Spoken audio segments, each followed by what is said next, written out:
Bismillahirrahmanirrahim. Assalamualaikum warahmatullahi wabarakatuh. Alhamdulillah. Wassalatu wassalamu ala rasulillah wa ala alihi wa sahbihi wa man wala wa ba'du. Faya ibadallah, usi nafsi wa iyyakum bitaqwallahi faqad fazal muttaqun. Fala tamutunna illa wa antum muslimun. Faqala ta'ala, ya ayyuhalladzina amanu taqullaha haqqa tuqatih wa la tamutunna illa wa antum muslimun. Saudara-saudariku hadirin sekalian, terkhusus barangkali seluruh dari stakeholder PT Pertamina EP, khususnya Pak Nanang Abdul Manaf, sahabat kami. Beliau sempat bersama di Libya dulu, 3 tahun terakhir tidak berjumpa. Alhamdulillah, semoga beliau dan jajaran semuanya disehatkan oleh Allah Subhanahu wa taala. Pak Alfian, Pak Khalid, ya, dan seluruhnya dan hadirin sekalian tanpa kecuali, saya bermohon pada Allah Subhanahu wa taala semoga kita senantiasa dirahmati, diberkahi dan dimudahkan oleh Allah Subhanahu wa taala. Alhamdulillah, kita baru saja menunaikan salat zuhur berjamaah. Semoga salat kita diterima oleh Allah Subhanahu wa taala. Ada 2 hal yang paling penting tentang salat ini yang ditekankan dalam Al-Qur'an. Pertama, kenapa salat begitu penting ditunaikan? Karena ia akan menjadi pembeda antara Khalik dengan makhluk. Jadi kalau kita ingin bedakan Tuhan dengan hamba, maka di antara titik penting perbedaannya, kata Allah langsung itu terletak pada aspek ibadah, khususnya salat. Karena itu ketika Nabi Musa alaihi salam berkenan kemudian langsung diperintahkan oleh Allah sehingga disebut dengan kalimullah yang diajak bicara, dan diperkenalkan tentang esensi ketuhanan Allah, maka disebutkan perintah langsung oleh Allah untuk menyembahnya dalam bentuk salat. Al-Quran surah ke-20 Taha ayat ke-14. Kata Allah, innani anallahu la ilaha illa ana fa'budni wa aqimis salata li dzikri. Ya Musa, tidak ada Tuhan kata Allah selain saya. Ya, maka jika engkau telah tahu saya Tuhan, bedanya Tuhan dengan makhluk, fa'budni, maka kewajiban engkau sebagai makhluk menyembah saya. Bagaimana caranya ya Allah, kata Musa? Kata Allah, wa aqimis salata, rahmatullah. Wa aqimis salata lidzikri. Maka cara menyembahku itu adalah dengan salat. Karena itu semua nabi dan rasul, bahkan sebelum Nabi Muhammad SAW, diperintahkan oleh Allah untuk mengajak umatnya seluruhnya untuk salat. Ya, Nabi Isa alaihi salam salat. Anda buka Quran surah 19 Maryam ayat 31 sampai 33. Nabi Ismail alaihi salam, ya kakeknya Nabi ke-29, salat. Bahkan meminta keluarganya salat. Quran surah ke-19 ayat 55. Wa kana ya'muru ahlahu bis salah. Nabi Zakaria, saudaranya Imran, salat. Quran surah ketiga, ya, ayat ke-38 sampai dengan 39. Ayat 39-nya tegas mengatakan, fanadathu malaika wa huwa qa'imun yusalli fil mihrab. Jadi kalau kita urutkan dari Nabi Muhammad sallallahu alaihi wasallam sampai Nabi Adam alaihi salam, semua menunaikan salat kepada Allah Subhanahu wa taala. Ya, Muhammad bin Abdullah bin Abdul Muttalib bin Hashim bin Abdul Manaf bin Qusay bin Murrah bin Kilab bin Ka'ab bin Ghalib bin Fihir bin Malik bin Nadar bin Kinana bin Khuzaimah bin Mudrikah bin Ilyas bin Nizar bin Mudar bin Ma'ad bin Adnan bin Addi bin Adri bin Muqawwam bin Nagur bin Tarikh bin Ya'rub bin Yasjub bin Nabit bin Ismail alaihissalam bin Ibrahim alaihissalam bin Azar atau bin Nahur bin Abir bin Kinan bin Arfakhshad bin Sam bin Nuh alaihissalam bin Mikhlail Matushala bin Kinan bin Anwas bin Thith bin Adam alaihissalam. Dari Nabi Muhammad SAW sampai Nabi Adam semua salat. Coba ulangi. Nanti dalil singkatnya dari Quran surah keempat ayat 163, paling kiri sebelah atas di mushaf. Inna auhayna ilaika kama auhayna ila Nuhin wan nabiyina min ba'di. Muhammad, apa yang kami telah wahyukan kepadamu sudah pernah pula kami sampaikan kepada Nuh alaihissalam dan nabi-nabi setelahnya. Kenapa tidak disebutkan Adam sebelumnya? Karena Adam itu nabi, bukan rasul. Nabi diberikan risalah untuk pribadi dan kalangan dekatnya, rasul diberikan risalah tugas untuk mengajak umat. Kenapa Nabi Adam bukan rasul? Karena zaman Nabi Adam belum ada umat. Siapa yang mau diajak? Ya? Ini bagian pertama. Jadi kalau kita hari ini masih mendapat kesempatan sholat, alhamdulillah, ini artinya sampai hari ini kita masih benar-benar manusia. Kan kalau ada orang yang kemudian tidak mau beribadah apalagi sholat, terkhusus ketika dia beriman, maka penting dipertanyakan, masihkah ada iman dalam dirinya? Karena itu kata Allah dalam Al-Quran, surah ke-8 ayat yang kedua, aku akan perdengarkan namaku, sehingga ketika disebutkan itu, kita bisa menguji adakah getaran iman dalam jiwa kita. Quran surah 8 Al-Anfal ayat kedua. Innamal mu'minuna alladzina idza dzukirallahu wajilat qulubuhum. Sungguh orang yang masih punya iman itu, kalau diperdengarkan nama Allah kepadanya, akan ada getaran dalam jiwanya. Karena itu setiap hari 5 kali diperdengarkan nama Allah. Untuk menguji di jiwa kita masih ada iman tidak?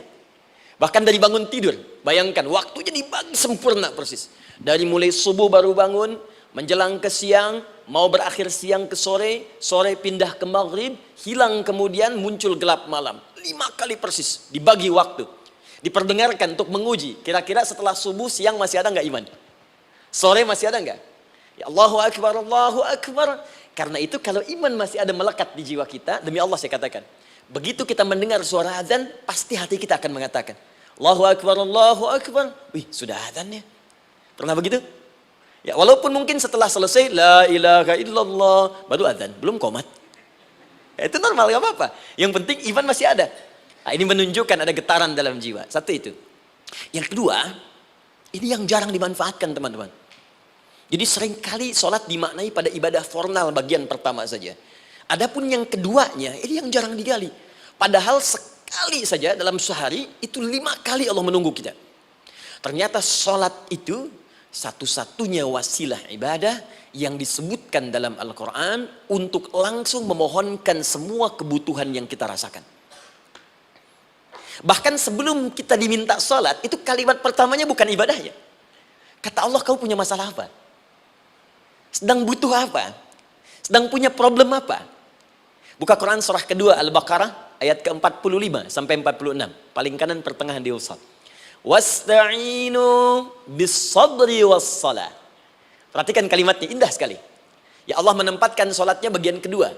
Kata Allah, wasta'inu, hei hambaku, jika kalian punya persoalan dalam kehidupan, maka perhatikan kalimatnya baik-baik, wasta'inu, mintakan solusinya kepadaku.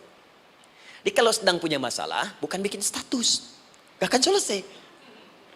Sedang eksplorasi minyak, gak keluar-keluar, bikin status. Duh, susah sekali yang ngebornya, gak akan selesai. Jalan macet, bikin status. Jakarta macet, ya gak akan selesai. Ya, apa yang harus dilakukan? Kata Allah, jika anda beriman kepadaku, yakin denganku, maka wasta'inu, punya persoalan, minta kepada Allah. Caranya bagaimana? Satu, bis-sabri, terima dulu masalah itu, jangan dikeluhkan. Kaidah lain muncul, karena mustahil saya akan titipkan persoalan kalau tidak anda mampu mengatasinya. Kaidah Quran surah kedua ayat 286, kita hafal ayatnya. La yukallifullahu nafsan illa usaha. Perhatikan kaidahnya. Allah tidak mungkin menguji seorang hamba di luar batas kemampuannya. Jadi kalau kita sedang punya ujian di rumah kah, pekerjaan kah, kehidupan sosial kah, sebesar apapun ujian itu, kata Allah, memang karena anda yang sanggup. Kalau nggak sanggup gak akan diuji.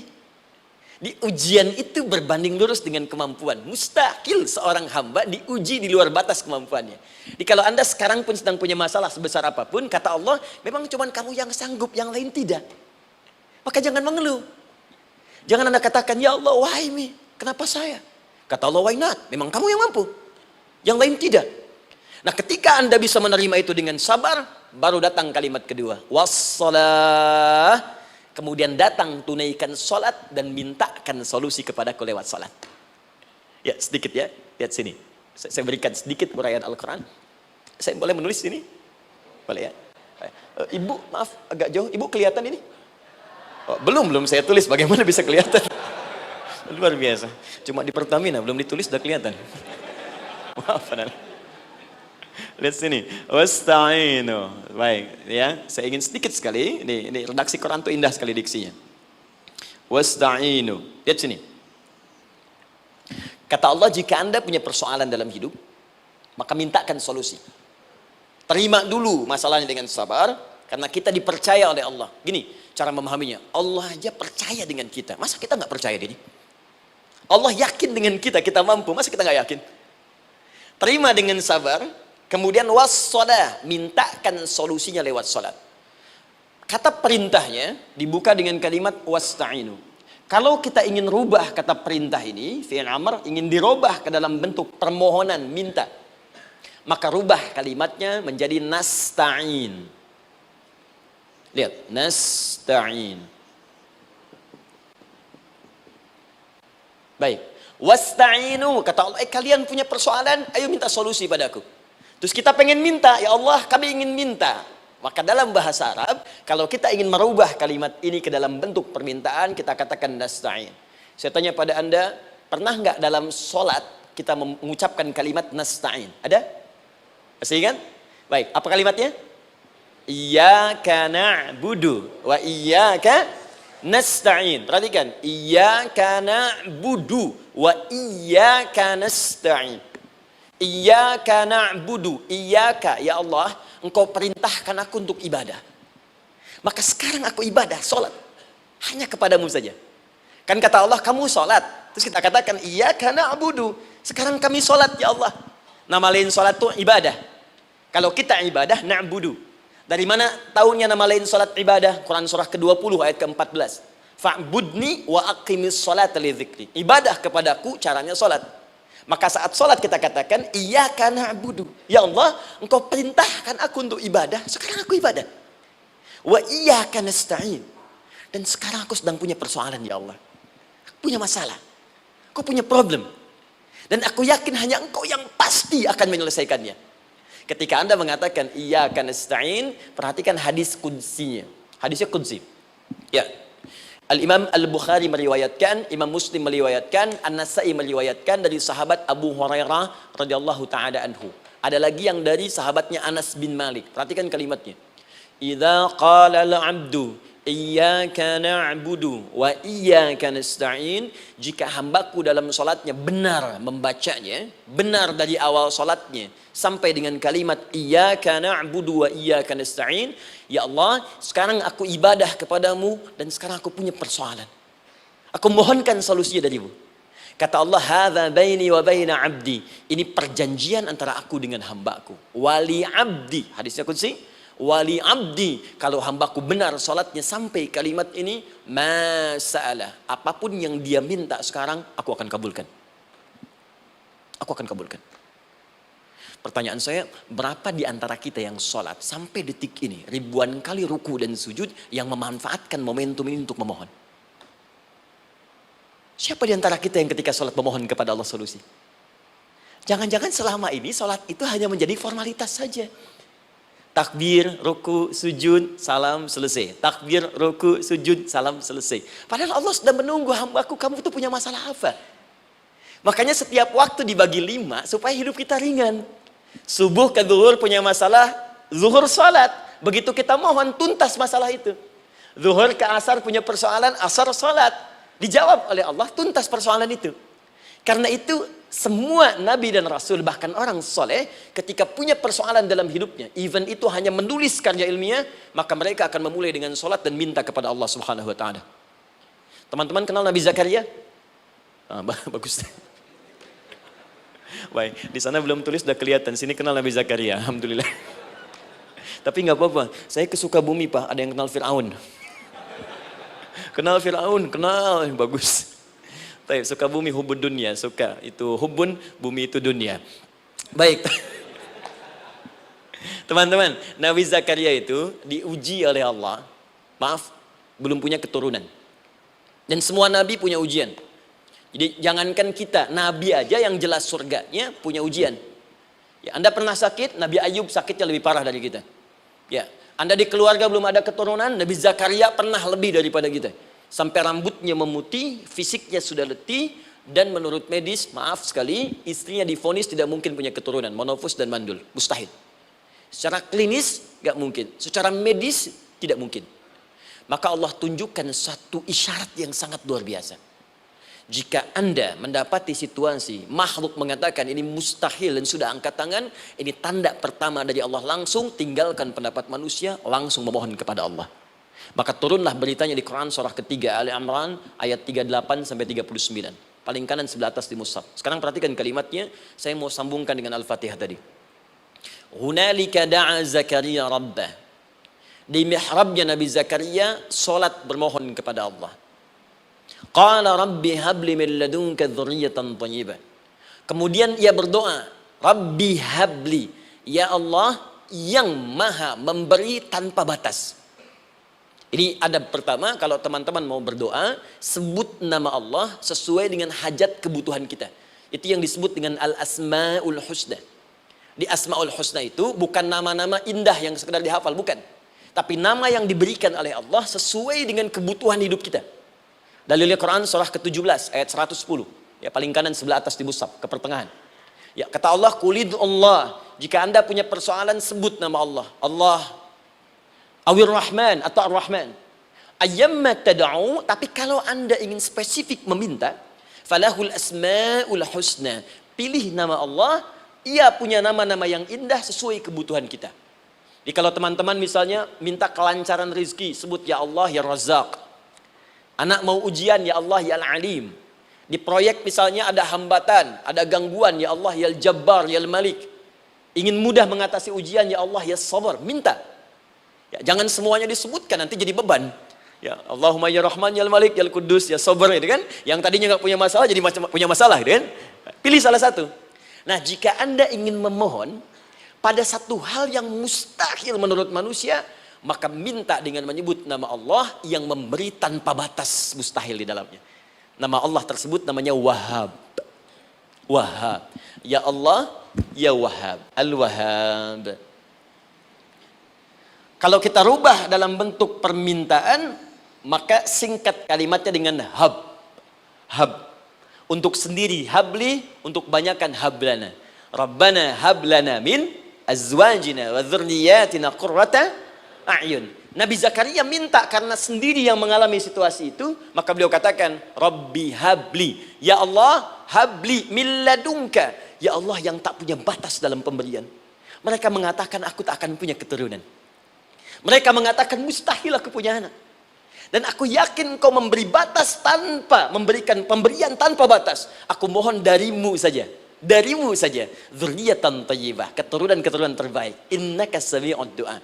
Engkau pasti mendengar doa saya. Kalau pada yang maha memohon saja, maha mendengar saja tidak mengabulkan, lantas kepada siapa lagi aku mesti minta? Tapi poinnya bukan itu. Poinnya adalah ini disampaikan oleh Nabi Zakaria dalam keadaan sedang sholat. Mesti berdiri dalam sholatnya. Dalam bahasa Arab berdiri disebut dengan qaimun, qaim, berdiri. Sedang sholat disebut dengan yusalli. Perhatikan ayat 39-nya. Fanadatul malaikatu wa huwa qaimun yusalli fil mihrab. Maka seketika ketika doanya selesai dipanjatkan, sholatnya belum selesai. Doanya selesai dipanjatkan, seketika datang malaikat menyampaikan, kamu dapat kabar gembira, Anda akan punya anak, bahkan namanya langsung diberikan oleh Allah, Yahya, artinya hidup. Yang mustahil menurut manusia, lahir dari rahim seorang perempuan yang divonis monopos dan mandul, kata Allah, bagiku yang gak ada yang mustahil. Jadi dan hidup dia. Kapan itu terjadi? Masih sholat dan belum selesai dalam sholatnya, dalam keadaan berdiri. Sekarang saya tanya Anda, kita membaca iyyaka na'budu wa iyyaka nasta'in dalam keadaan ruku atau sujud? Sujud, berdiri. Berdiri teman-teman. Betul kan? Dalam keadaan berdiri saat baca Al-Fatihah. Iyyaka na'budu wa iyyaka. Saat kita mengatakan wa iyyaka nasta'in, Allah balik bertanya, apa yang kamu butuhkan? Nabi Zakaria itu sholat dulu baru minta. Kita umat Nabi Muhammad karena keutamaan nabinya, sebelum sholat dah ditunggu. Butuh apa? Mau minta apa? Karena itu saya ingin katakan, ayo manfaatkan momentum sholat ini. Jangan sekedar kita kemudian tunaikan formalitas, tapi kita tidak mendapatkan keuntungannya. Ayo, semuanya. Dari mulai takbir sudah ada doa. Ruku ada doa. Bahkan sujud kita bisa perbanyak dalam bahasa hati kita untuk memohon kepada Allah Subhanahu Wa Taala. Jelas sampai di sini? Baik. Mudah-mudahan insya Allah doa kita dikabulkan oleh Allah Subhanahu Wa Taala. Ini baru mukaddimah, kita belum mulai. Ini pengantar. Tema kita hari ini tentang Al-Quran. Dan mudah-mudahan kita diberikan insya Allah kelancaran untuk bahasan kita. Dan topik ini insya Allah akan memberikan banyak manfaat dari apa yang kita kerjakan dalam keseharian kita. Saya mohon izin untuk melambatkan bacaan karena tadi hanya mengantarkan saja. Teman-teman, kenapa mesti Al-Quran? Apa esensi Al-Quran? Dan kenapa Al-Quran diwahyukan pada Nabi Muhammad SAW? Apakah khusus untuk sekedar dibaca? Atau ada satu nilai yang sangat penting yang justru itu mengandung nilai mukjizat yang paling dalam dari Al-Quran? Yuk kita mulai dengan Al-Quran surah kedua Al-Baqarah ayat ke-38. Paling kanan sebelah atas. Vivo V25 and V25 Pro. Life is cinematic. Disambungkan dengan Quran surah kedua ayat 185. Paling kiri pertengahan di mushaf. Quran surah kedua ayat 38 dengan Quran surah kedua ayat 185. Saya mulai dari kisah Nabi Adam, saya pelan-pelan. Nabi Adam saat diciptakan oleh Allah, kemudian diberikan informasi bahwa beliau akan bertugas di bumi, beraktivitas di bumi. Disampaikan di Quran surah kedua ayat 30, paling kiri sebelah atas. Wa idh qala rabbuka lil malaikati inni ja'ilun fil ardi khalifah. Kata Allah, dan pelajari, ingat ketika kami menyampaikan pada para malaikat, kami akan menugaskan satu makhluk, manusia namanya Adam, di bumi tugasnya. Untuk menjalani hidup di bumi. Nah, secara singkat, setelah Nabi Adam turun ke bumi, di awal masa bersama Sayyidah Hawa, ya alaihi wassalam, maka ternyata bersamaan dengan turunnya Adam dan Hawa ke bumi itu, mereka berdua dibekali petunjuk. Yang dengan petunjuk itu, ini yang dahsyat. Allah jamin semua aktivitas hidupnya dari mulai yang sederhana sampai yang kompleks, pasti jika diikuti petunjuk ini, dia akan senang menjalaninya dan akan tenang mendapatkan hasilnya. Ya, perhatikan kalimatnya. Quran surah kedua ayat 38. Fokus. Qul nahbitu minha jami'a. Kata Allah, sekarang tiba saatnya. Adam, Hawa, turun kalian ke bumi. Kalau setan kita tinggalkan aja ya. Ini kita bahas Adam dulu.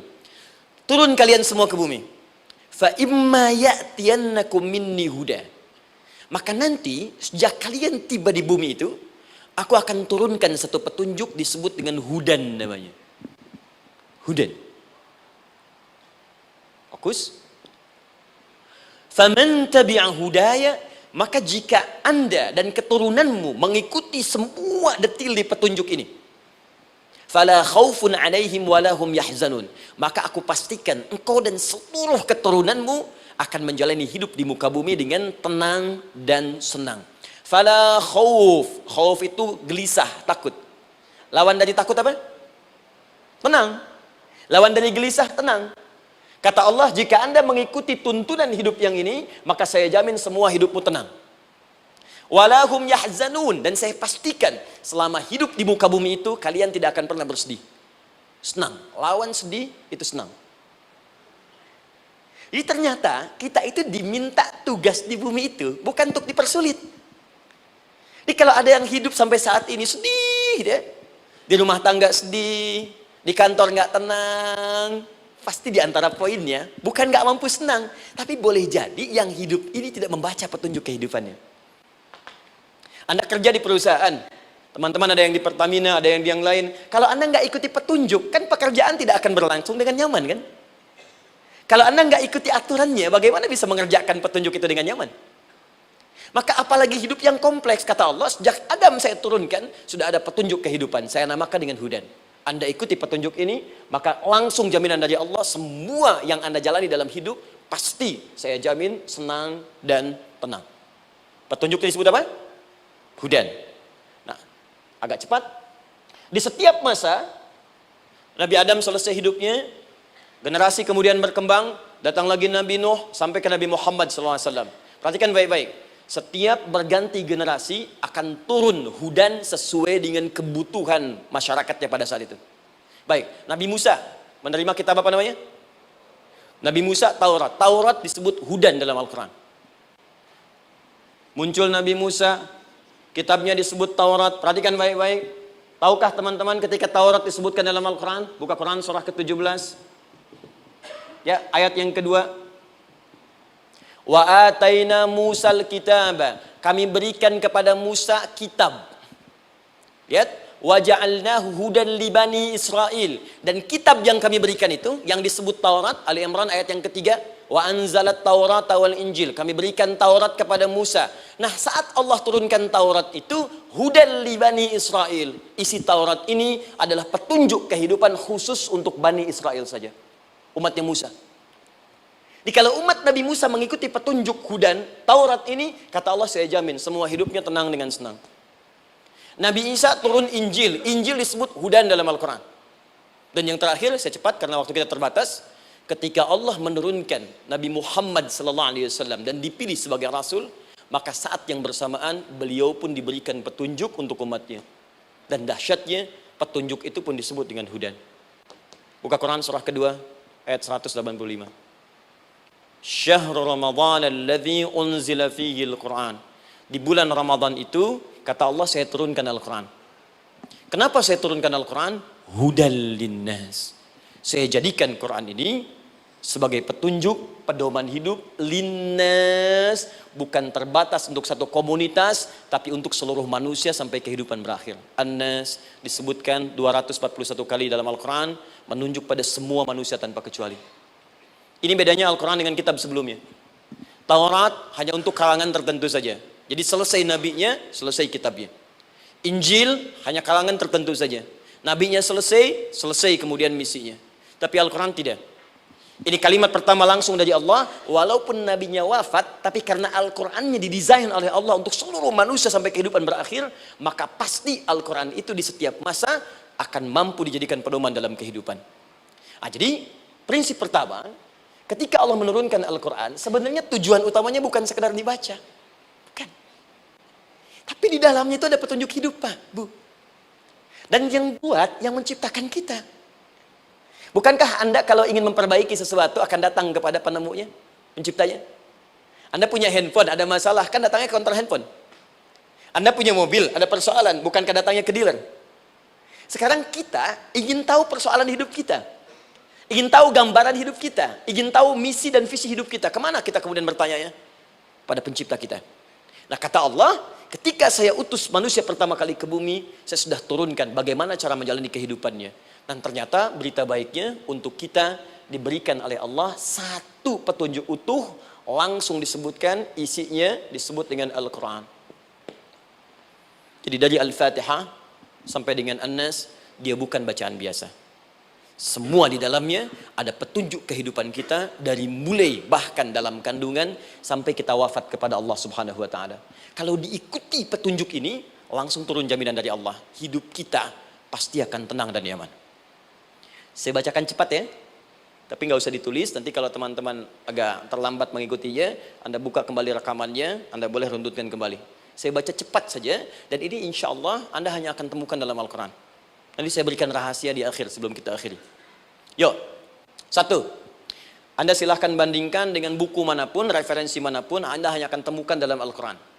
Dari sejak sebelum lahir, bagi perempuan yang tengah mengandung, langsung Allah berikan tuntunan bagaimana agar kandungan itu berjalan dengan sehat, nyaman, dan mudah ke persalinan. Quran surah ke-7 ayat 189. Perkembangannya bisa diamati dan dicek kemudian, ya baik ke dokter atau yang lain. Nanti perkembangannya disebutkan di Quran surah ke-22 ayat ke-5. Dirinci lagi di Quran surah ke-23 ayat 11 dari 9 sampai dengan 13. Kemudian mulai terlahir, dari lahiran diberi petunjuk oleh Allah. Nih, berikan ASI, maksimal 2 tahun. Kalau ingin berhenti sebelum 2 tahun, boleh, begini caranya. Quran surah kedua ayat 233. Dari sampai usia 2 tahun, menjelang balik, kata Allah berikan 4 pendidikan dini.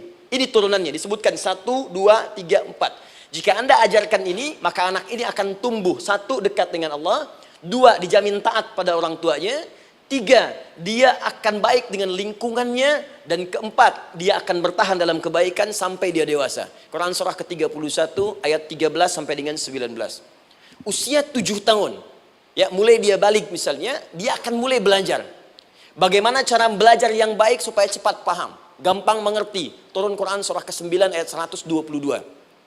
Amalannya di Quran surah 96 ayat yang pertama. Kemudian rinciannya diturunkan di Quran surah kedua ayat 282 di ujung ayatnya. Lalu bagaimana mencari sekolah yang bagus, majlis yang baik, guru-guru yang baik, diturunkan Quran surah ke-58 ayat ke-11.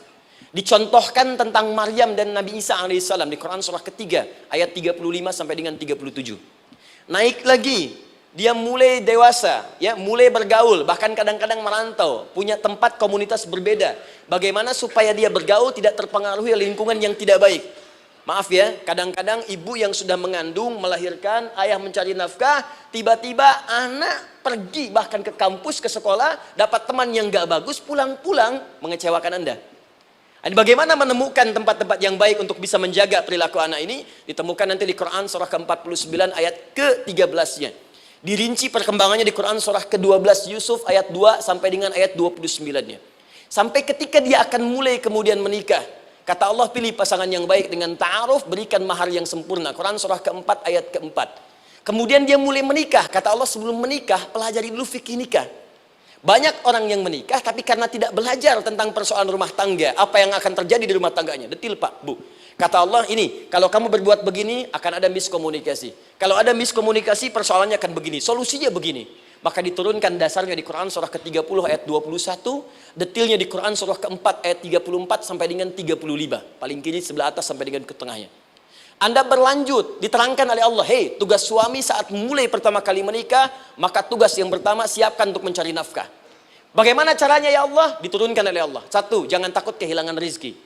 Jangan pernah mencuri, jangan pernah ngambil punya orang, karena punya kamu akan saya berikan sempurna. Kamu ngambil punya orang, maka kamu akan menyulitkan diri sendiri. Itu akan dikembalikan pada yang berhak. Ya, turun Quran surah ke-51 ayat 22.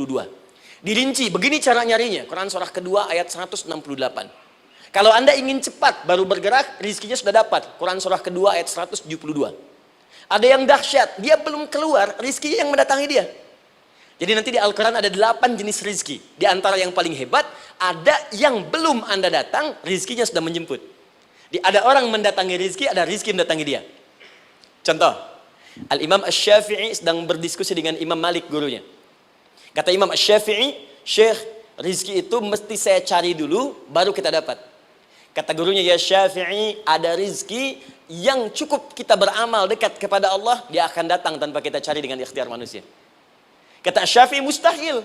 Kata Quran kan kita kerja dulu baru datang.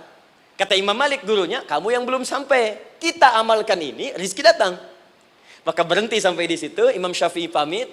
Di jalan tiba-tiba beliau mendapati ada panen anggur, Pak, Bu. Terus dipanggil sama yang punya kebun. Ya, pemuda katanya, sini, mau bantu nggak? Kalau kamu bantu, kami berikan anggurnya.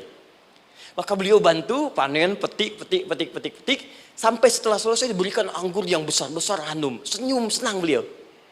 Ternyata senangnya bukan karena dapat anggur. Senangnya karena merasa pendapatnya benar. Kalau saya nggak bantu panen ini, nggak akan dapat saya anggur. Cuma karena saya bantu, saya diberi ini. Maka rasa senangnya inilah dibawa kemudian kepada gurunya, ingin laporan. Tapi perhatikan adabnya. Dia tidak mengatakan, guru, nih saya benar. Kalau saya nggak ikut panen, nggak dapat saya ini. Perhatikan kalimat Asy-Syafi'i. Guru, tadi saya di jalan, dipanggil oleh pemilik kebun, ikut panen anggur. Begitu saya bantu, saya diberikan anggur ini. Beliau tekankan dengan kalimat yang kencang pada kalimat, begitu saya bantu, saya dapat anggur ini. Imam Malik tersenyum mengatakan, Masya Allah Syafi'i, luar biasa. Ini siang begitu panasnya, tadi saya mau keluar ngajar, terfikir di benak saya, Allah, kalau ada anggur yang besar-besar, enak rasanya. Tiba-tiba kamu datang bawa anggur. Jadi Imam Syafi'i kerja dapat sesuatu, Imam Malik terfikir sesuatu, datang rezeki. Itu ada di Quran surah ke-7, teman-teman, ayat ke-96, paling kanan sebelah atas di mushafnya. Baik, teruskan dulu. Ya, Anda dalam mencari kerja, ingat, kalau Allah yang sampaikan pasti terjadi. Jangan dikira mudah. Kata Allah akan ada persaingan, akan ada kadang-kadang singgungan, akan ada tantangan, maka mulai petakan tantangan apa yang akan Anda lalui saat Anda mulai mencari nafkah itu. Maka turun Quran surah kedua ayat 214, paling kanan sebelah bawah. Am hasibtum an tadkhulul jannata. Hei, apa kamu mudah begitu saja mengira akan sukses dalam pekerjaanmu? Bahkan bisa diartikan surga, ingin masuk surga. Walamma ya'tikum mathalul ladzina khalau min qablikum. Sebelum engkau diuji seperti orang sukses dulu pernah sukses. Lihat mereka. Enggak ada orang sukses yang instan. Cuman balikan telapak tangan dapat, tidak. Kata Allah, lihat orang-orang dulu. Lihat orang-orang hebat dulu, bagaimana mereka bisa kaya, bisa sukses, bisa punya posisi. Masat umul ba'sa, petakan olehmu tantangan apa yang akan dihadapi saat engkau bekerja itu. Satu, kata Allah ba'sun, ada yang ringan. Ya, ba's. Ba'sa, jamak dari kata ba'sun. Dua, dara. Dia sudah menengah, jamak dari kata durun. Tiga, zilzal. Ini yang paling tinggi puncaknya. Jadi kalau Anda sudah mendapatkan ini, yakinlah. Berarti Anda akan mendapatkan posisi yang tinggi. Karena mustahil orang besar diuji dengan ujian yang kecil. Zilzal. Ini bagian ketiga. Ba'sa, ba'sun. Mulai. Kira-kira tantangan-tantangan ringan apa saja yang akan Anda hadapi. Ya, kalau saya contohkan misalnya dengan contoh yang lain singkat. Anda mau ke masjid, ingin konsisten, mulai hijrah, ingin dekat dengan Allah. Tiba-tiba yang tadinya nggak mau ke masjid, mulai ke masjid, diuji dengan hujan. Hujan kecil, rintik-rintik, shower.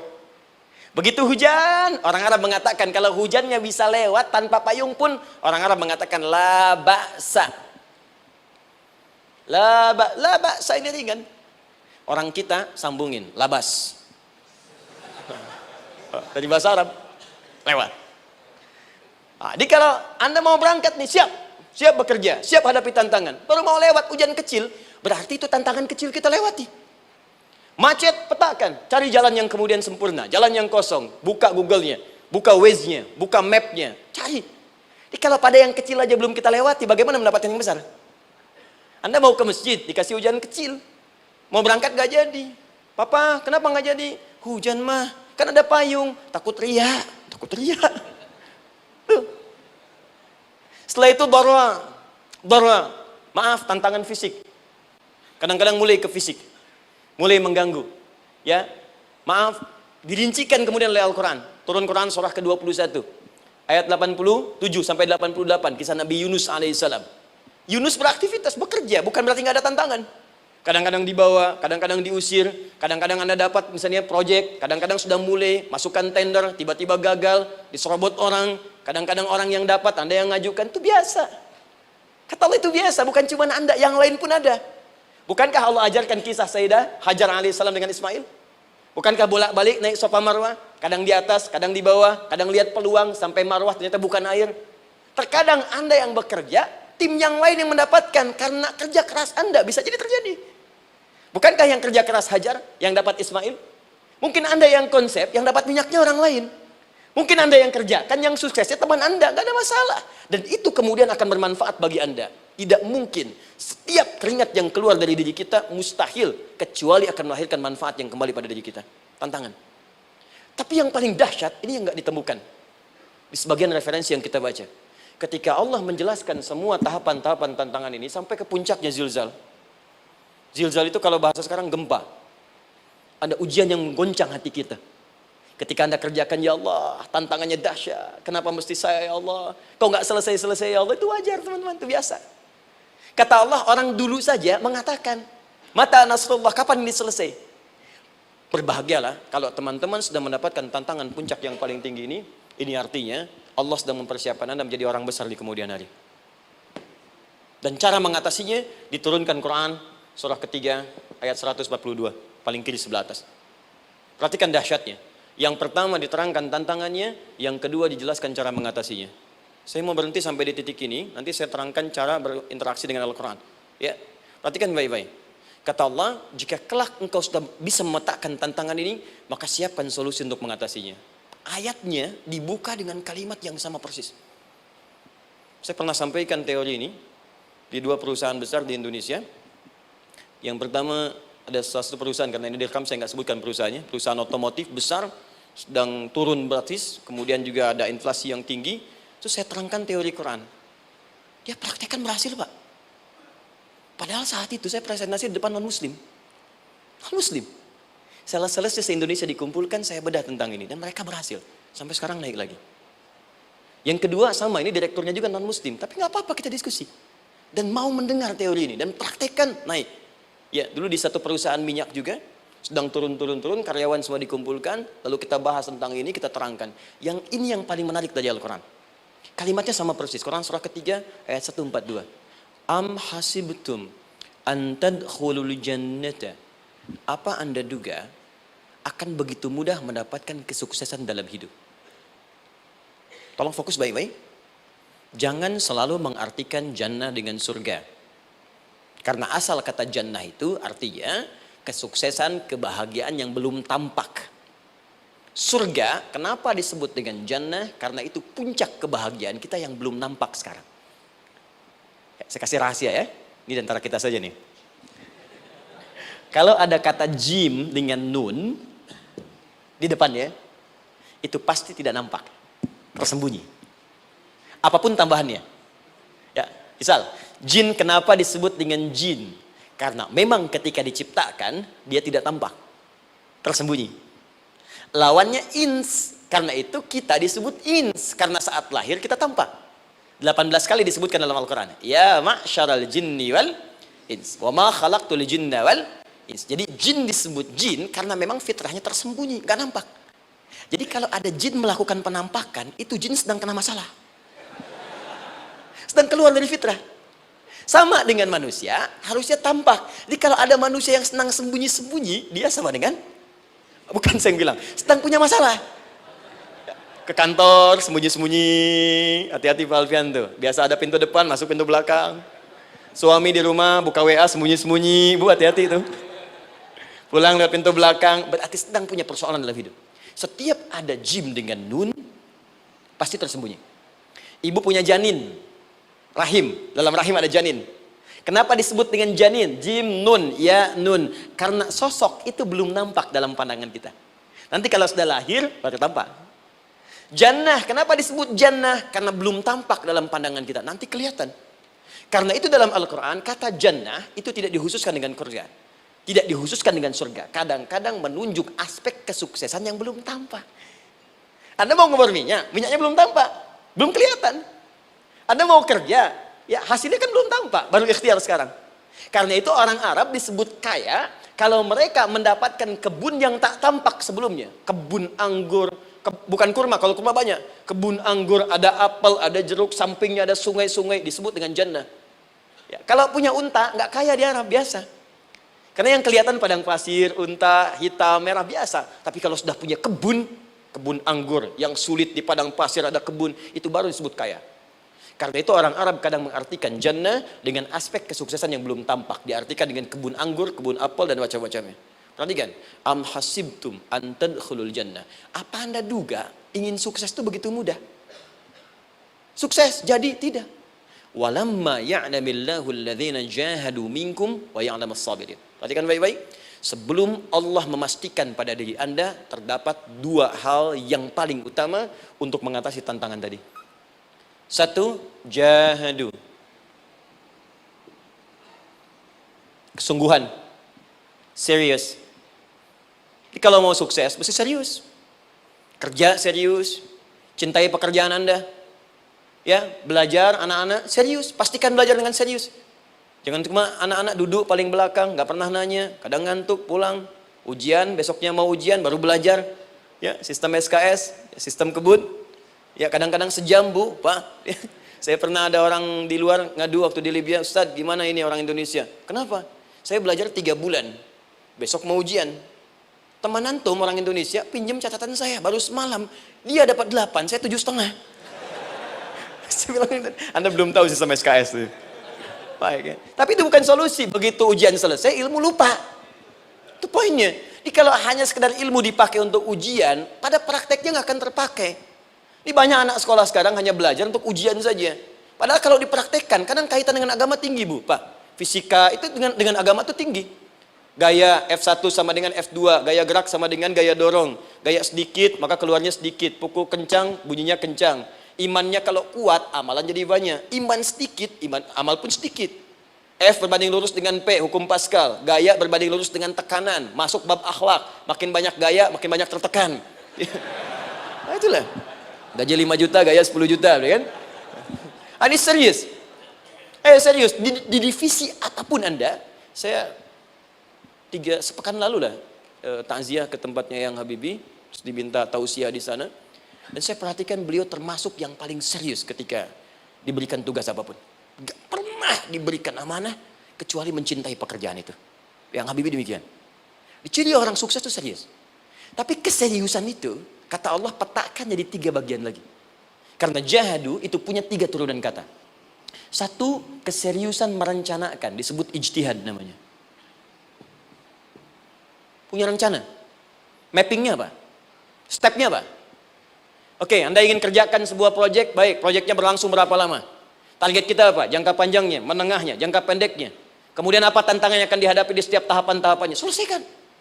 Bahkan saking pentingnya tahap perencanaan ini, divisi apapun Anda, saya 3 diberikan amanah, kecuali mencintai pekerjaan itu.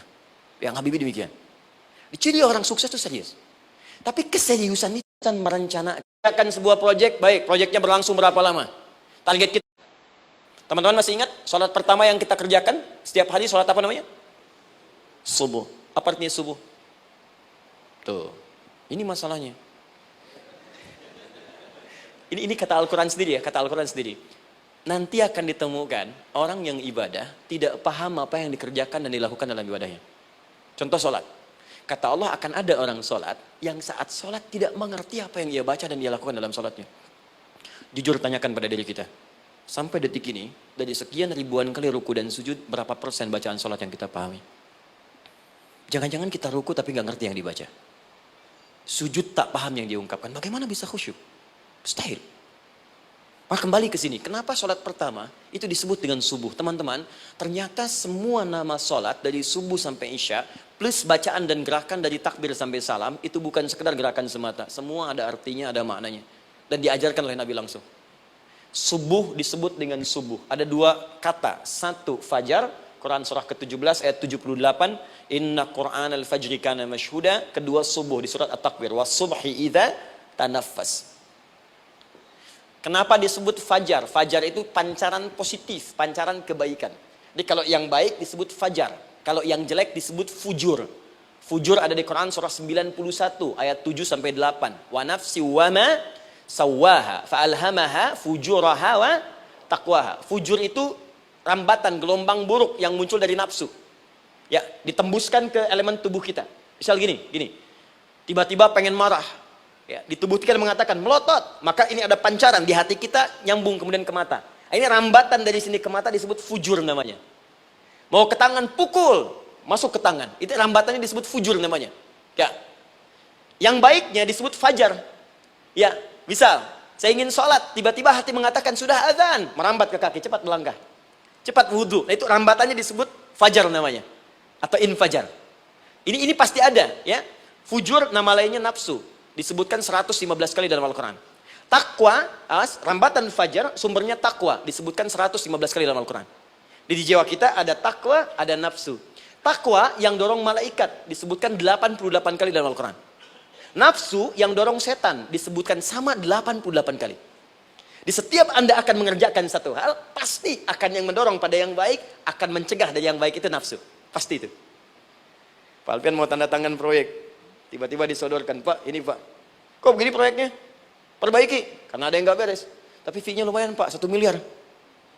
Nggak bisa, jiwa takwa mengatakan jangan terima Pak. Bapak mengatakan maaf, ini jari tahiyat, gak akan pernah dipakai maksiat, perbaiki, datang lagi. Ini Pak, kok sama? Fee-nya diperbaiki Pak, 100 miliar. Nafsunya mulai berkata, terima. Takwanya bilang, jangan. Akhirnya beliau katakan, tangan tahiyat gak akan pernah dipakai maksiat. Tapi tunggu, saya istiqoroh dulu.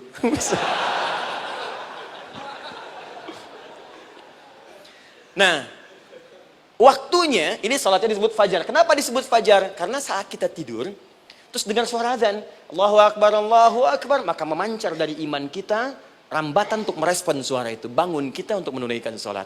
Waktunya disebut subuh. Kenapa disebut subuh? Dari kata asbah.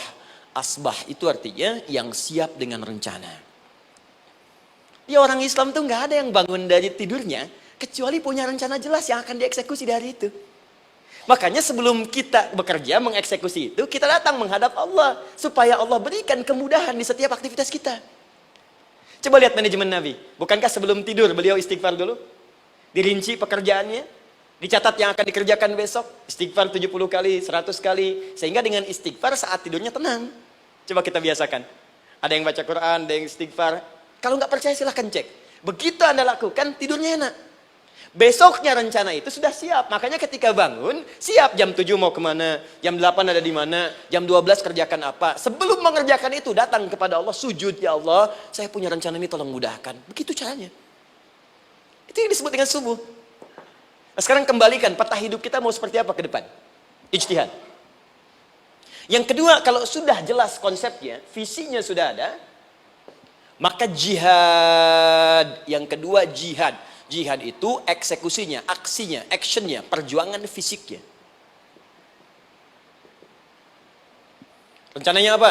Tahajud malam nanti. Bismillah. Jam berapa? 2:30. Baik, yuk kita mulai rencanakan. Eksekusi rencananya. Bagaimana cara kita bangun 2:30? Pasang alarm. Jam berapa alarm dipasang? 3 kali. Pertama 1:30, kedua 2 kurang 1/4, ketiga jam 2 lewat 1/4. Baik. Alarm pertama untuk mematikan alarm kedua. Alarm kedua matikan alarm ketiga. Ketiga siap-siap. Baik. Siap bangun. Jihad.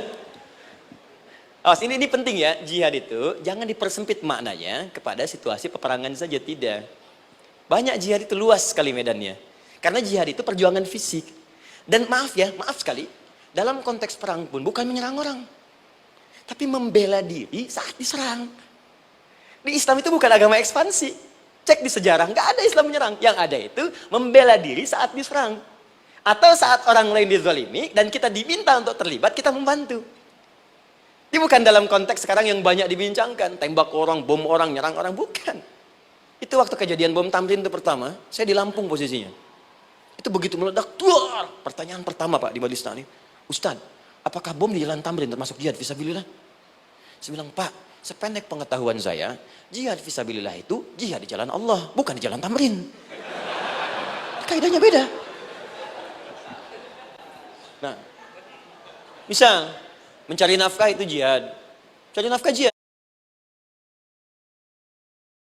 Quran surah keempat ayat 34, paling kiri sebelah atas. Tugas pertama ketika menikah kata Allah, ar-rijalu qawwamuna 'alan nisa. Setiap lelaki itu diminta oleh Allah untuk mengatur bagian rumah tangganya. Jadi pemimpin di rumah tangganya. Ya bima faddalallahu ba'dahum 'ala ba'din, karena diberikan kemampuan untuk memimpin. Di pemimpin itu ada di suami. Dan ciri khas pemimpin, Bu, biasanya ciri khas pemimpin apa, Bu? Bukan tegas, bukan. Ciri khas pemimpin itu tidak mau dipimpin. Makanya kalau ada sesuatu, masukkan lewat usulan, jangan beri saran. Kalau saran susah, itu pemimpin. Baik, tapi yang paling luar biasa kata Allah, perhatikan kalimatnya indah sekali. Wa bima anfaqu min amwalihim. Saya berikan tugas untuk mencari nafkah. Ketika seorang lelaki bertugas mencari nafkah, ingat ya, konteks apapun, kalau perempuan nanti bekerja bukan nafkah poinnya. Bisa hobi, ya, bisa aktivitas, tapi nafkah kalau sudah menikah itu ada pada suami. Perempuan tidak. Kalaupun tidak dilarang perempuan bekerja, tidak. Sayyidah Aisyah mengajar, ada yang para sahabiah jadi perawat, ya, ada yang pengajar. Banyak dulu sahabat Nabi yang perempuan mengajar. Ya, kan ada pelajaran-pelajaran khusus perempuan. Ya, ada bagian perawat, ada dokter. Ini kan yang ngandung perempuan, masa yang periksa laki-laki? Ya, ada bagian perempuan tertentu, itu silahkan bekerja boleh. Tapi nafkah laki-laki. Begitu lelaki meniatkan pekerjaannya karena Allah untuk mencari nafkah, itu setiap langkahnya jihad fisabilillah. Wafat, syahid. Maaf ya, apakah selama Anda bekerja sudah diniatkan ibadah? Jangan-jangan cuma kerja aja. Kalau cuma kerja, apa bedanya Anda dengan yang belum beriman? Anda wafat juga. Kerja di gedung yang sama, berangkat menemukan kemacetan yang sama. Apa bedanya iman kita dengan yang lain? Satu, kita pasti wafat, pasti pulang. Dan kita nggak bisa pilih, ya nggak bisa pilih. Antum bisa duluan, saya belakangan mungkin. Atau ditukar, saya belakangan, Anda duluan mungkin. Atau memang saya bisa duluan, ya, duluan menyolati Anda. Oke, paham ya? Jadi ibu di rumah jihad, Bu, pada anak, perawat, mengandung itu sudah jihad. Jadi kalau wafat dalam proses saya melahirkan atau sedang mengandung itu syahid. Itu jelas nggak ada perbedaan pendapat. Anak-anak yang sekolah niatkan ibadah, Bu, Pak. Mohon maaf ya, mesti ada bedanya. Iman kita di rumah mesti itu terpancar kepada anak-anak. Ajarkan mereka sekolah yang baik. Pilih sekolah yang mengajarkan sholat, mengajarkan baca Quran. Sekarang banyak kok. Fisikanya bagus, Qurannya bagus, kimianya bagus, sholatnya juga bagus. Cari. Kalau bisa dunianya bagus, akhirat bagus, kenapa hanya pilih dunia saja? Siapkan. Itu jihad. Terakhir, tidak mudah mengeksekusi ini. Pasti ada tantangan yang ketiga. Namanya mujahadah. Mujahadah. Tantangan mengatasi gejolak jiwa. Kadang-kadang malas, capek, ya, Belum eksekusi dilakukan, sudah berdebat pada yang tidak penting, sehingga tidak menghasilkan kesimpulan, ragu-ragu, khawatir, maka atasi semua itu. Turun Quran surah kedua ayat 216. Kutiba alaikumul qitalu wa huwa kurhul lakum. Kalau engkau sedang tidak nyaman, maka perangi ketidaknyamanan itu jika engkau ingin mendapatkan kesuksesan yang telah engkau cita-citakan. Asa an takrahu syai'an fa huwa khairul lakum. Boleh jadi apa yang engkau tidak rasakan sekarang, engkau rasakan gak enak, gak nyaman, di balik itu Allah sedang siapkan sesuatu yang lebih baik untukmu. Wa asa an tuhibbu syai'an fa huwa syarrul lakum. Mungkin yang engkau harap-harap sekarang boleh jadi itu belum baik untukmu sekarang. Allahu ya'lamu wa antum la ta'lamun, karena Allah lebih tahu masa depan, engkau pikiranmu pendek sampai di sini saja. Maka teman-teman sekalian, kembalikan lagi, tidak pernah Anda akan temukan dalam Al-Qur'an kecuali bimbingan hidup yang semuanya nyata. Silahkan cek. Itu baru pekerjaan, belum ibu di rumah, ibu capek merawat anak, kadang mengeluh, kadang nangis. Turun Quran surah ke-17 ayat 23. Kadang-kadang ada beda pendapat dengan suami, Quran surah ke-4 ayat 34 sampai 35. Masalah kondangan saja Pak, bisa beda pendapat. Ya. Ya Pak, kan ada family gathering malam, Mama pakai baju apa ya? Hijau apa yang biru? Masya Allah, kata Anda biru bagus mah. Kata Mama kayaknya hijau deh Pak. Tuh. Nanya tapi udah punya jawaban. Ya, bagus kalau dipakai, begitu keluar kuning. Naik lagi, Anda udah 40 tahun, anak masih ada, turun Quran surah ke-46 ayat 15. Kemudian naik lagi sampai Anda sepuh, sampai kembali ke keadaan tidak normal seperti anak-anak lagi, Quran surah ke-22 ayat ke-5. Sampai ada amalan, kalau Anda jangan kira Anda akan hidup selamanya, Anda pasti wafat. Quran surah ke-3 ayat 185. Bahkan diajarkan kalau wafatnya ingin enak, begini caranya. Pelajari Pak, jangan cuma dunia, kita akan meninggal. Ini ada di Quran, kalau pengen meninggalnya enak, begini caranya. Ya kalau nggak percaya silahkan amalkan, nanti kita akan lihat di akhir. Ya. Betul, akan kelihatan. Quran surah ke-89 ayat 27 sampai 30.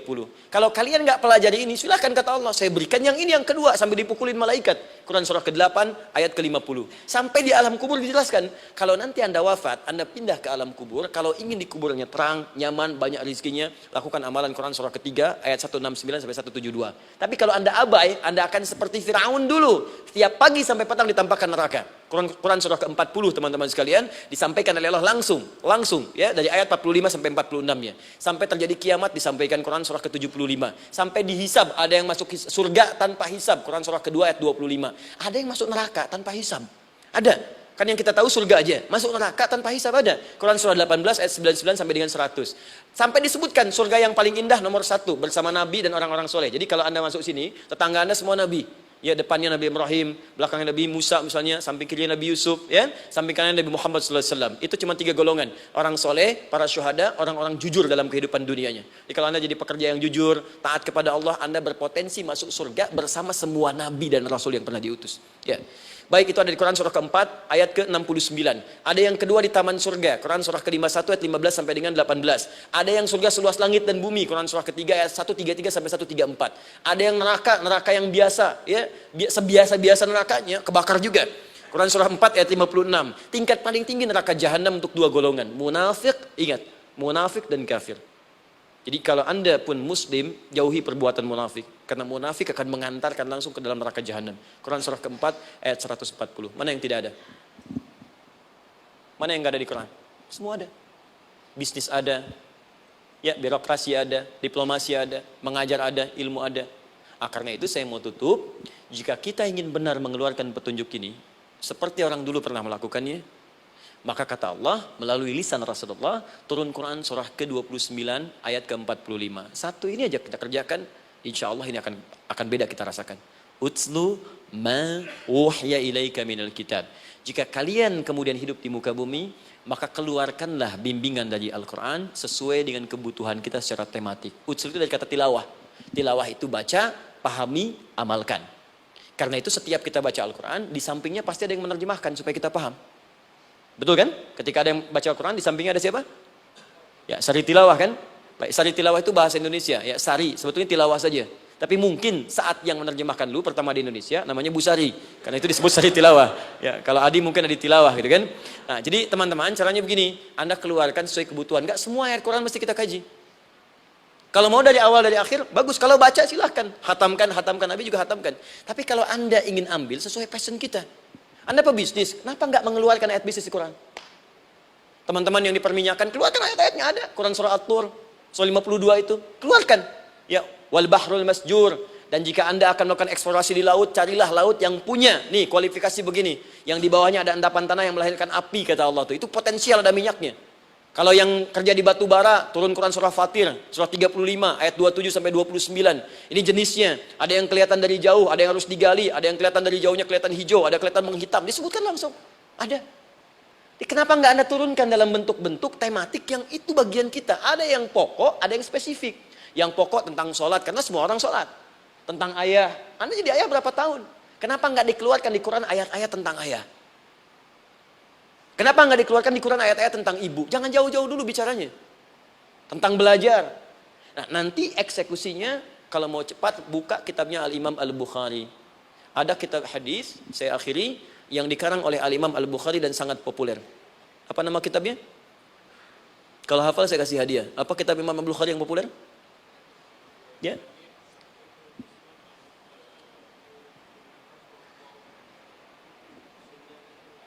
Baik, Anda saya kasih hadiah umrah. Baik. Insyaallah. Januari awal, insyaallah ada yang kami hadiahkan umrah dari atlet peraih Asian Games.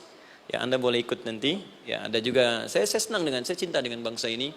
Jadi ada peraih Asian Games medali emas yang kemarin, itu akan kita berangkatkan umrah semua peraih medali emasnya. Nanti gelombang pertamanya bulan Januari. Ya, 2020 nanti, sekitar 3 bulan lagi, insya Allah Anda nanti akan mengikuti. Ada juga nanti dari kalangan Polri, ada TNI juga yang akan ikut, dan saya sertakan. Baik. Al-Jami As-Sahih Al-Musnad Al-Mukhtasar min umuri Rasulillahi sallallahu alaihi wasallam wa sunanihi wa ayyami. Itu namanya. Ayo ulangi. Disingkat Sahih Al-Bukhari. Kenapa saya bacakan lengkap? Bukan karena singkatannya, tapi banyak orang sekarang baca buku, baca kitab, hanya langsung ke isinya. Padahal setiap ulama ketika menuliskan judul kitabnya, itu pasti ada petunjuk di dalamnya. Kata Imam Al-Bukhari, Al-Jami As-Sahih. Kitab ini saya buat sebagai petunjuk umum miniatur kehidupan Nabi yang bisa kita ambil hikmahnya sekarang. Jadi kalau kita pengen tahu bimbingan Nabi di masa lalu, supaya kita terapkan sekarang, buka kitab saya ini. Semuanya mustad bersambung kepada Nabi. Sahih saya pastikan, saya teliti satu-satu. Al-Mukhtasar, saya persingkat, gak bertele-tele. Nah, ini poinnya. Min umuri Rasulullah sallallahu alaihi wasallam wa sunani wa ayyamihi. Ini semua pekerjaan Nabi selama 24 jam. Secara singkat saya tutup dibagi 97 pembahasan. Setiap 97 pembahasan, satu babnya itu berisi bimbingan hadis-hadis Nabi. Di situ ada bab tentang bisnis, kitabut tijarah. Bab tentang ilmu, kitabul ilmi. Bab bahkan tentang sakit, kalau pengen cepat sembuh apa? Kitabul marid. Bab tentang pemerintahan, kitabul imarah. Bab tentang penguatan iman, supaya naik gak turun-turun, kitabul iman. Anda tinggal pilih profesi apa, cari Sahih Al-Bukhari, harganya murah. Maaf, dibandingkan pulsa Anda pun masih murah kitab Al-Bukhari. Ya, beli 4 jilid cuma 350.000 yang bahasa Arab saja. Ya, kalau mau terjemahan, cari terjemahannya. Ya, dapatkan itu, keluarkan babnya sesuai profesi kita. Itu ketika dibuka kitab ini, yang pertama muncul ayat Quran dulu. Ini ayatnya, ini hadisnya. Ini ayatnya, ini hadisnya. Teman-teman gak usah baca semuanya, keluarkan passion Anda apa, di situ belajar. Sebulan saya belajar ini, besok saya pindah lagi. Sebulan topik ini, besok ke topik yang lain lagi. Saya kira insya Allah, kalau itu kita terapkan dengan baik, maka Al-Quran akan hidup dalam seluruh aktivitas kita, dan mudah-mudahan keberkahan akan diturunkan oleh Allah Subhanahu Wa Taala. Ya, tidak cukup dengan amin, mulai dulu. Ya, mulai dulu, petakan dulu, eksekusi dulu. Saya kira itu yang saya sampaikan. Anda punya hak dan kewajiban. Hak Anda sudah dapatkan dan kewajiban kita semua untuk kembali beraktivitas. Saya mengucapkan terima kasih atas undangan dari pihak Pertamina untuk Anda seluruhnya. Saya ingin tanya, kalau jamaah di sini ada berapa kurang lebih? Kurang lebih yang rutin 500. 500 ada 550. Baik, nanti saya hadiahkan mushaf sebanyak 550. Ya, dan itu nanti setiap ada kajian atau zuhur salat Anda bisa baca di sini, baca mushafnya. Kemudian yang kedua, saya nanti berikan buku untuk bacaan. Ya, itu buku yang saya berikan insyaallah tentang manusia. Jangan-jangan selama ini kita jadi manusia, kita tidak tahu mau kemana kita. Ya. Itu saya keluarkan dari Al-Quran langsung, seperti apa Allah menerangkan tentang kemanusiaan kita. Saya juga hadiahkan sejumlah yang sama, 550. Nanti satu orang bisa mendapatkan satu-satu. Dan terakhir barangkali, mau hafal Quran? Oh mau, baik. Alhamdulillah. Alhamdulillah. Saya berikan mushafnya yang spesial. Nanti kita mulai dengan 10 juz dulu ya. Nanti saya berikan At-Taisir yang 10 juz. itu ada mudah untuk bisa menghafal Quran, mulai dari 10 juz dulu, nanti bisa disempurnakan. Saya berikan 550 Quran khusus untuk dijadikan sebagai hafalan. Nanti cara menghafalnya bisa dibuka saja di YouTube, nanti di situ ada cara kami menjelaskan. Dan bulan depan kita ada karantina akbar, jadi menghafal Quran dalam 30 hari.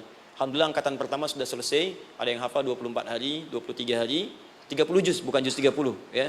Ada yang 30 hari. Ya, ada juga. Sekarang sedang gelombang kedua. Mudah-mudahan di Pertamina ini juga insya Allah dalam proses bekerja ada juga yang menghafal dan hafal Quran insya Allah ya. Saya kira itu, nanti pulang dari sini dikabari. Kalau ada mobil disiapkan, kalau tidak ada kami juga coba antarkan. Nanti kami siapkan dan mudah-mudahan bisa bermanfaat untuk teman-teman. Kalau ada yang bisa saya lakukan untuk bersinergi di sini, untuk membuat teman-teman lebih dekat dengan Allah, sampaikan. Dan saya dengan senang hati. Ya, saya datang sendiri, tulis sendiri, nerangin sendiri, ngapus sendiri, gitu kan. Terus juga berikan apa yang Anda butuhkan. Kalau dengan semua itu Anda belum juga dekat dengan Allah, ya saya harus bagaimana lagi gitu kan. Baik. Kita berdoa, mudah-mudahan doa kita dikabulkan Allah. Ada 3 cara berdoa. Pertama cukup dengan hamdalah kalau singkat. Kedua kalau ada perselisihan, kifaratul majlis. Dan yang ketiga, kadang Nabi berdoa, sahabat mengikuti dalam momentum yang khusus. Saya ingin menggabungkan ketiganya. Mudah-mudahan dengan itu keberkahan diberikan luas kepada kita semua. Alhamdulillahi Rabbil Alamin. Hamdan syakirin, hamdan na'imin. Hamdan yuwafi ni'amahu yukafi mazida.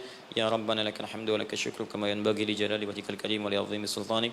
Allahumma salli wa sallim wa barik ala rasulika al-karim nabiyyikal amin sayyidina Muhammadin wa ala alihi wa sahbihi ajma'in. Allahumma rabbana la tada' lana fi maqamina hadha wa fi kulli maqamin dhanban illa ghafartah.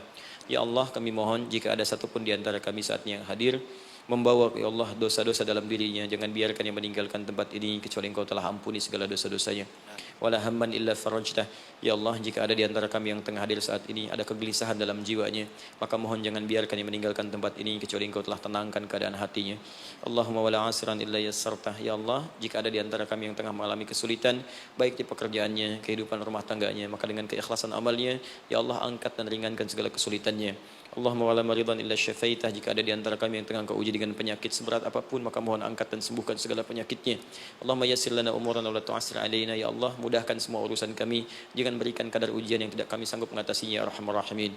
Allahumma alif baina qulubina, ati anfusana taqwaha wa zakki anta khairu man zakkaha anta waliyuha wa maulaha. Ya Allah, mohon lembutkan hati kami untuk saling bersaudara dalam kebaikan.